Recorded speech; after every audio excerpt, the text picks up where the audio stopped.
Hi mga mi, tamang biyahe nga pala kami ni partner kasi may nakita ako dito sa TikTok na mura at masarap na pagkain. Kaya naman, huhusgahan na natin yan. By the way, bago kami pumunta dito sa Ate Ans and Kare Kare, may kakilala na rin ako na nag-celebrate ng birthday dito. Ito nga pala ang Ate Anas, Kare Kare at iba pa. Ayan po yung TikTok page nila. Pagdating mo pala doon mga mi, medyo malawak yung kanilang parking space, pero pagdating doon sa loob, medyo maliit lang yung kanilang dining area. Estimate 40 to 50 bucks ata. I'm not sure magkakasya. By the way, tatlong putahe nga pala ang in-order namin. Una na dyan ang, syempre hindi mawawala ang Kare Kare. Next ang ating sinigang na salmon and sisig. And pagdating naman sa rice nila, nasa 20 pesos each. Not bad na rin siya mga mi. Pagdating naman sa mga putahe, nasa 200 plus pesos each. Kaya yung total bill namin, nasa 800 pesos. May kasamang 4 rice na yun mga mima. Highly recommend yung kanilang kare-kare. Ang sarap mga mi. Ang problema ko lang doon, masyadong onti yung sauce o ako lang ba? Sana pwede magpa-additional sauce kahit may bayad. Mahalaga may additional para mas malasang malasa talaga siya kasi ang dami niyang sahog.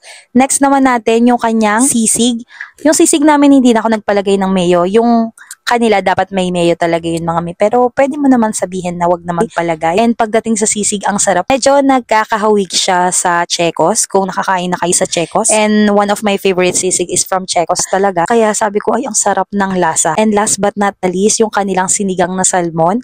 Ang sarap din mga mimasor. Nanunuot yung asim at linamnam nung lasa niya. And kung pagdating naman sa bathroom, nasa labas yung bathroom nila mga mi, nasa likod siya. Pero kung titignan mo, malinis siya. May bidet na din doon. And sabi din ni partner sa mga pang boys, malinis din. Kaya naman all goods na to for me. Kaya naman kung taga Imus, Dasma or Bacoor ka lang, highly recommend tong ating Ate Anas Kare Kare at iba pa.